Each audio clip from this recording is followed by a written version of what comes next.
For today, in the name of freedom, we take the battle to them.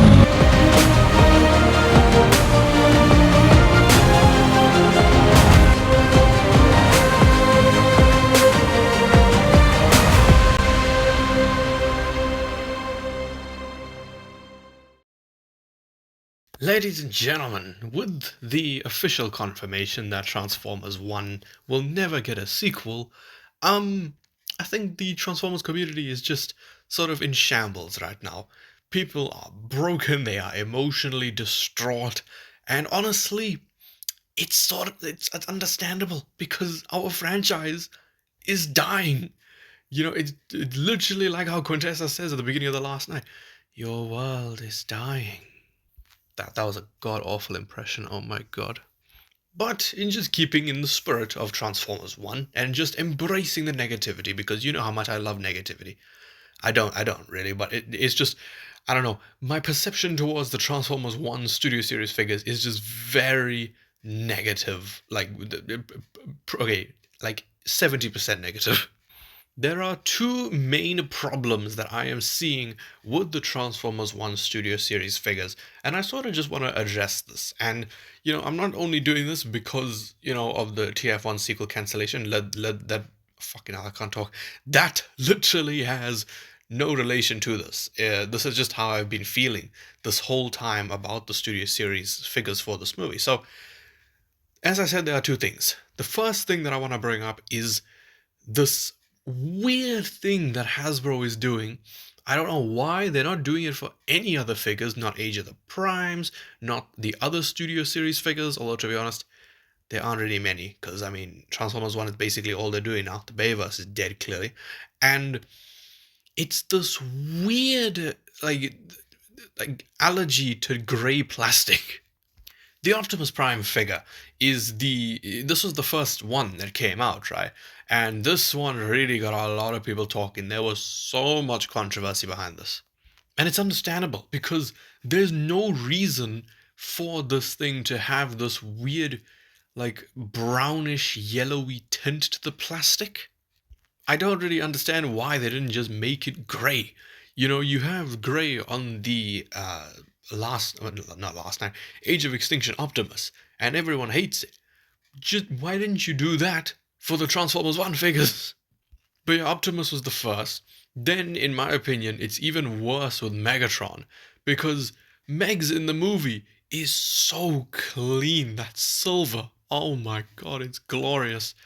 And the figure is basically entirely made of this color. The only, it's black and a few red parts, but most of it is this horrendous brownish gray. And honestly, if it was only those two, I would be fine because, those are the first two figures that came out for this movie, which really, they completely fumbled both those figures, in my opinion. It's stupid to have them be deluxe figures. I don't know what idiot thought that would be a good idea. But yeah, there's those two. And then by that time, you would think, okay, Hasbro has heard the outcry, they've heard the complaints, they're gonna stop this. Then we got the reveal of Starscream.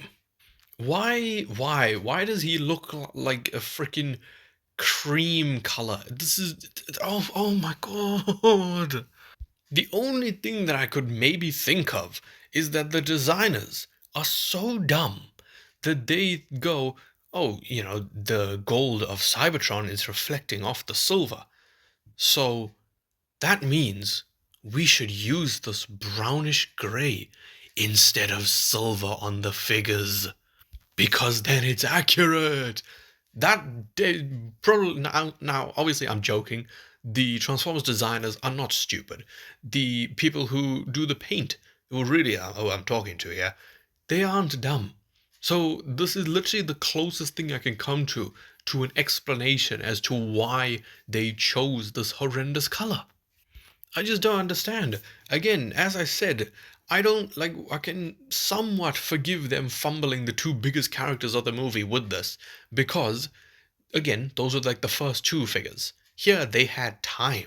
They had enough time to go back, change the color of Screamer, and just have it be normal. Even if you delayed the figure like a month or whatever, that's fine. But why did you keep this? Look, it doesn't look as terrible in the jet mode. The jet mode is actually kind of okay, like as far as this weird color goes. But when you get to the robot mode, it's like, come on, what the hell? And especially since another figure which was revealed, well, I say revealed, we already saw this figure, but which was given like HD images and stuff, that were released alongside this guy, Alita 1, she has none of this. This ugly color on her. It's dark gray, it's light gray, it's silver. None of this weird yellowy tint to it. And that is why she's honestly probably the best or second best looking Transformers 1 Studio Series figure. Absolutely nothing. It is all gray. And I just don't understand how this figure releases alongside Starscream and she's the one that doesn't get like that horrendous like brown. I'm just calling it a different color every time, aren't I? I call it yellowy brown. I call it brownish gray. I call it cream. It's so stupid, but I just don't understand it. So anyway, that's one problem. Let me move on to the other problem, which I have not seen anyone bring up. I seem to be the only person who has a problem with this, but hey ho, that's why I created this channel, like to just give my outrageous, stupid opinion. So this honestly, this sort of pisses me off more because, you know, bad paint. If you want to, you can customize it. I did that with my Age of Extinction Optimus Prime. The Studio Series one. I made it silver. This you cannot fix yourself. I would like to give credit to TF Toy Pics on Instagram for these absolutely glorious images. These are probably the clearest images of these figures that I could get. So I want you to tell me, what is missing with this look of Sentinel Prime? This image, what is missing between from this and looking at the one from the film? Just as reference, here is Sentinel from the film, and look at that. And then look at the figure again. I will give you 3 seconds to see if you can tell me what's wrong. It is the eyes. The eyes are absolutely god awful on these TF1 figures. Obviously, with like the live action designs, of course, there's so much detail that goes in there. The eyes, for the most part, are very small and they can just be dots because, of course, they are like insignificant sculpt wise. So, just a dot of red paint or a dot of blue paint would do the work. You don't have to detail the eyes at all. But when you look at the TF1 characters, obviously this movie is animated and their eyes are bigger in proportion to their heads, as opposed to like the live action ones. So you can just see how expressive they are with their eyes. The pupils, well, not just the pupils, the eyes themselves, the irises, everything just gives so much character to these models, to these designs. So then when I look at this Studio Series Sentinel, I just see a dead body. It just looks like he's dead. And it sucks. I think Sentinel is probably the worst of the lot just because he was such, as I said, he was such an expressive character. His eyes did a lot of the work there, honestly. And just to see this, possibly the worst interpretation of what we could have gotten, no eye detail whatsoever, I'm very disappointed. Even on the Studio Series Rise of the Beasts Bumblebee, you at least have some detail in the eyes there. And this figure is freaking tiny. I mean, even look at Orion Pax, an Optimus Prime. You can see that the eyes just, they are very, very pronounced. They do a lot of the work with portraying the character's expressions. So then you look at the figure and you just see that he looks even more dead than Prime in the beginning of the 86 movie. It's horrific. Like that. He either looks really surprised or he looks dead. It's absolutely terrible in my opinion. I mean, even moving on to, Megatron. Obviously, his eyes don't change between D16 and Megatron. But look at his eyes here, dude. You can see those awesome like hexagonal pattern. You can see the glow and stuff, and obviously they can't do the glow on the figure, so obviously I'm not expecting that. But like, look, you have like 3 hexagons there. You got some wonderful shapes in the eyes, and then that's the figure. That's the Studio Series figure. Oh my god. Again, that looks like a dead robot. It looks horrible. This is the last one I'm going to point out, I swear. I mean, look at Alita 1 here.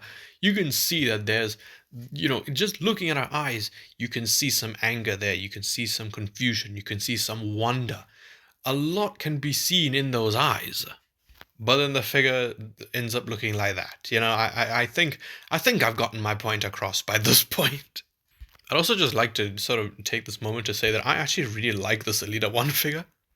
I like the robot mode, I like the bike mode. I know people aren't fans of the backpack sort of being permanently attached, but honestly, I don't really mind. But of course, the most important thing about this video, and what I'm sure you all care so much about for, is what's the beard looking like? This was the last video. But since then, I have gone to the barber. And this is what it looks like now. Tell me that is not a million times better, baby. I think today alone I've looked more in the mirror than I have in my entire life. I don't know what it is, dude, but I am so happy with this. I mean, I'm still gonna do a beard update for the memes, but damn, I'm just so freaking happy right now. I mean, you guys let me know what you think of it. It sucks.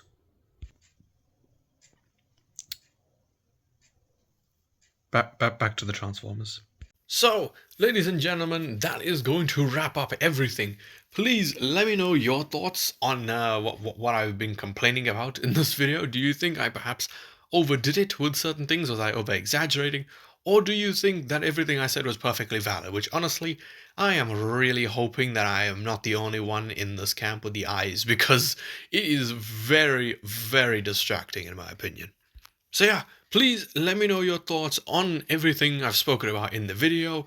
And yeah, if you did enjoy this video, then please leave a like, subscribe, and goodbye.